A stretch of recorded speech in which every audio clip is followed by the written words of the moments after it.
अस्सलाम वालेकुम रहमतुल्लाहि व बरकातुहू। आप देख रहे हैं यूट्यूब चैनल सेकंड हिस्ट्री। जी तो व्यूवर्स, अगर आप चैनल पर न्यू हैं तो चैनल को सब्सक्राइब कर लें और बेल आइकन को दबाना मत भूलिएगा ताकि आने वाली सारी वीडियोस आप तक पहुंच सकें। जी तो व्यूवर्स, आज मैं आपको सुनाऊंगी महमूद गजनवी के दौर का एक वाक़या।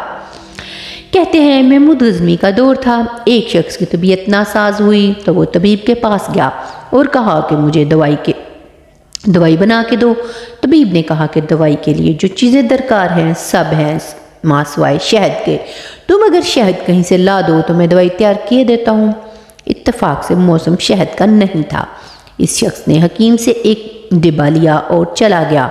लोगों के दरवाजे खटखटाने लगा मगर हर जगह मायूसी हुई। जब मसला हल ना हुआ तो वो महमूद गजनवी के दरबार में हाजिर हुआ।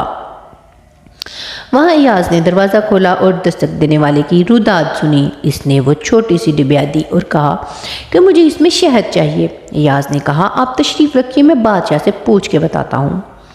अयाज वो डिबिया लेकर बादशाह के सामने हाजिर हुआ और अर्ज़ की कि बादशाह सलामत, एक साइल को शहद की ज़रूरत है। बादशाह ने वो डिबिया ली और साइड पर रख दी। अयाज को कहा कि 3 बड़े डिब्बे शहद के उठाकर इसको दे दिए जाएं। अयाज ने कहा हुजूर, इसको तो थोड़ी सी चाहिए, आप 3 डब्बे क्यों दे रहे हैं? बादशाह ने अयाज से कहा अयाज वो मजदूर आदमी है, इसने अपनी हैसियत के मुताबिक मांगा है। हम बादशाह हैं, हम अपनी हैसियत के मुताबिक देंगे। मौलाना रूम फरमाते हैं आप अल्लाह ताला से अपनी हैसियत के मुताबिक मांगा करें, वो अपनी शान के मुताबिक अता करेगा, क्योंकि अल्लाह ताला तो बादशाहों का भी बादशाह है।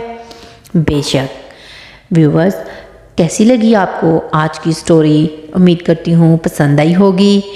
नेक्स्ट वीडियो तक के लिए इजाज़त दें। मिलते हैं नेक्स्ट वीडियो में किसी अच्छे से टॉपिक के साथ। तब तक के लिए अल्लाह हाफिज़।